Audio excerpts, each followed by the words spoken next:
Today we're going to walk you through how to run a meeting as the chairman of your group.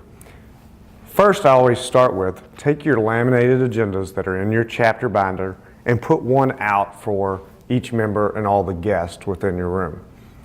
As you start the meeting, and I'll talk through today as if the meeting starts at 8 o'clock and ends at 9:15 as a 75-minute meeting. So the first 5 to 7 minutes of the meeting, the section number 1 there, getting started, what I recommend a lot of people to do is just set your timer to go off at 8:05. You want 5 to 7 minutes of people mixing, mingling. It's kind of if you think of your meeting like a workout, that's kind of your stretch time period. We want folks getting used to talking and interacting with each other. I also tell every group that, at 8:05 to get it started, if you have to bang on the table to tell everyone, hey, sit down, shut up, let's get rolling, that's a good sign because your group likes each other. So at that point, what I recommend is the chairman welcome everyone, say, hey, we're glad to have you here, let's get started, and then take 30 seconds and run through, here's what we're going to do today. Keep in mind the agendas are really for the members. A lot of times people think they're for the guests, and they are. We want them to know what's going on, but they're really for the members because it prompts us where to be throughout the meeting. So start by putting the agenda in your hand and saying, hey, we're going to get started. Today's speaker is Brian, and we're excited to learn more about him and his business, but we're going to do brief introductions in a second. Members, when we get to the referral section, if you got any referrals that you need to log or put in, go ahead and get them in there so we've got it at this point. After that, we'll review upcoming speaker rotation for the next couple meetings.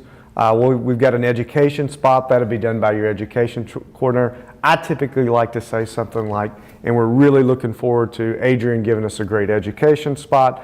And then we've got Norm doing the recruitment for us. If we've got any announcements, reminders as far as upcoming events out in the community, throw them in there at 5D. And then we'll finish with 45, 60, 90-second commercials where you tell us who you are and how we can help each other. Now let's walk through actually some hidden elements within the meeting that will make it easy for you as a chairman to run a smooth, effective, and fun meeting as well. But it also, you need to be time bound, because if your meeting's supposed to end at 9:15, I can promise you when the clock hits 9:14, people are starting to look and say, all right, when are these folks wrapping it up? Can we finish on time? Section 2, as you get started with the speaker for your group, what I recommend, and it depends on your time length, but I'm going to talk today as if the group has one speaker and they've got 22 to 23 total minutes of time. 1, set the clock on your phone to go off for 15 minutes. And I like to pick on someone. I'll point to someone in the group and say, hey, Bill, do you mind running the clock today? Set it for 15 minutes, have the clock run down. That way they're not looking at their phone. If it's a stopwatch mode, have it count down and go off. When it goes off, then you as the chairman say, hey, that's our 15. We got another 5 to 7 minutes of questions. That will allow the speaker to wrap up, and also it engages people to start asking questions in that time frame. While you're in the question portion for the speaker, especially if you're running an AV screen for your group, go ahead, so that we don't have dead air in the transition between section 2 and section 3, go ahead and put the referral report up on the screen at that point. So at that point, move to the referral report. Remember, members are in the referrals tab on their phone. You're on the screen for the referral report. Run that for the date. That way it's up and ready on the screen. So as we move out of the questions for the speaker, we can go seamlessly to our referral report. As we move from section 2, the speaker, to the referral report, do 2 things. 1, compliment the speaker. Remind everyone that if they've got referral opportunities for the speaker, to grab them after the meeting or set up a face-to-face meeting with them. 2, prompt the members to be on their phone in the referrals tab. That way they're ready to talk. And you might also remind them, if there's a number by their name, they're going to be speaking during the meeting.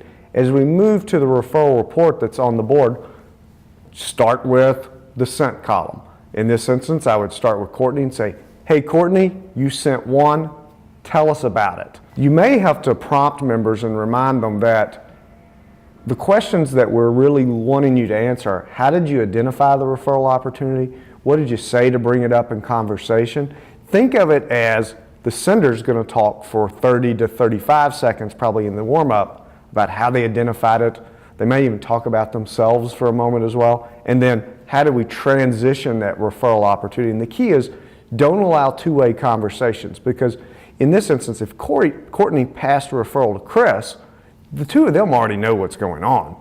The purpose is to teach the rest of the room how do we identify more opportunities like that and allow Chris to reinforce, hey, I want more scenarios like this, or I don't want more scenarios like this, and we want an open, honest conversation. You as the chairman should just facilitate that conversation and keep it moving, but also allow for people to ask a few questions.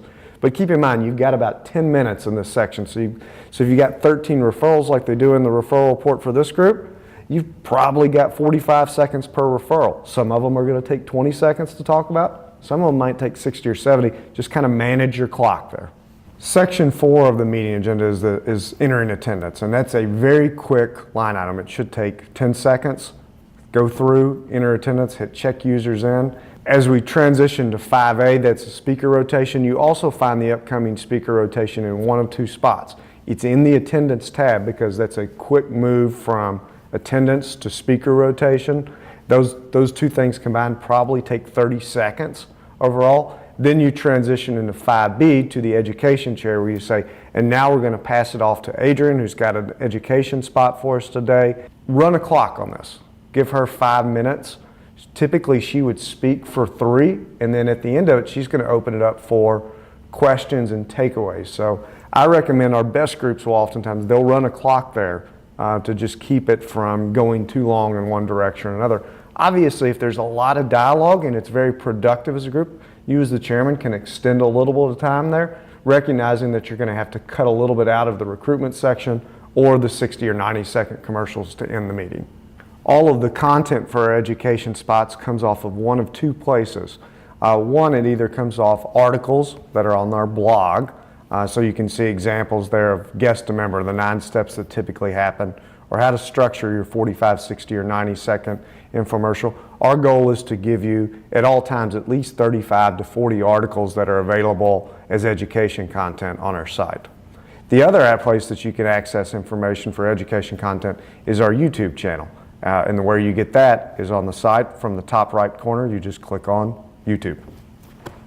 As you transition from the education spot to 5C for recruitment, one, compliment the education chair and say, hey, great job today, Adrian. Now we're going to transition to Norm for our recruitment chair and remind members, hey, we want you to be on your phone in this section and we want you in the recruitment tab.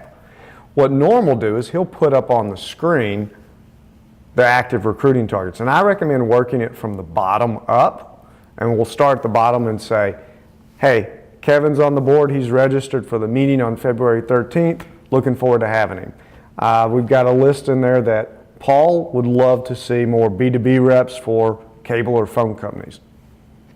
The recruitment chair is going to prompt people, hey, does anybody know somebody that we can add or invite there? And we want the recruitment chair to kind of quarterback this section and not do everything for everyone. That is, if a member's got someone they want to invite or add to the list, prompt them to, hey, go ahead and do it now.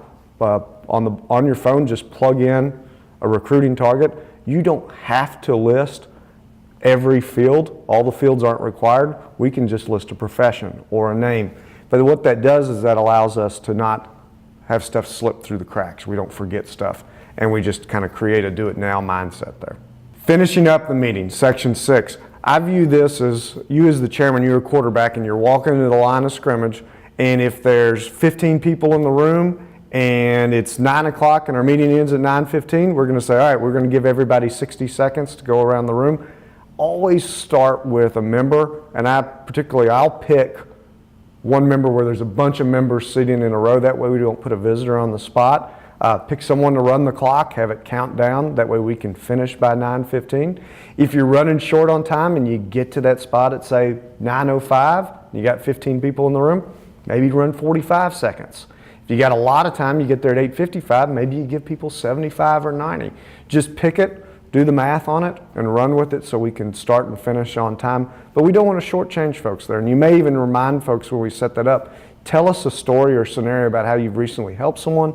Tell us a goal that you're looking for that we can accomplish, and that being specific really helps us identify referral opportunities for you. And that's the purpose of this section.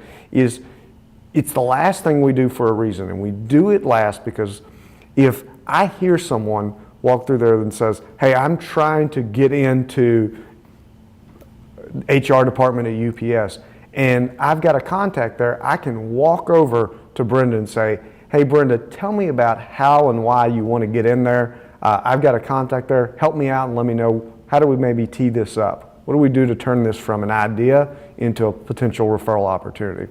As you finish the meeting, really simple, smile, thank everyone for coming, let them know the meeting's over. That gives people permission to leave if they need to. Certainly we want folks to be able to hang out, talk. There's a lot of stuff that gets done right after the meeting, but you need to give people permission to leave. Sometimes I'll even stand up if everyone's sitting down. That gives them the cue, hey, we're good to go there.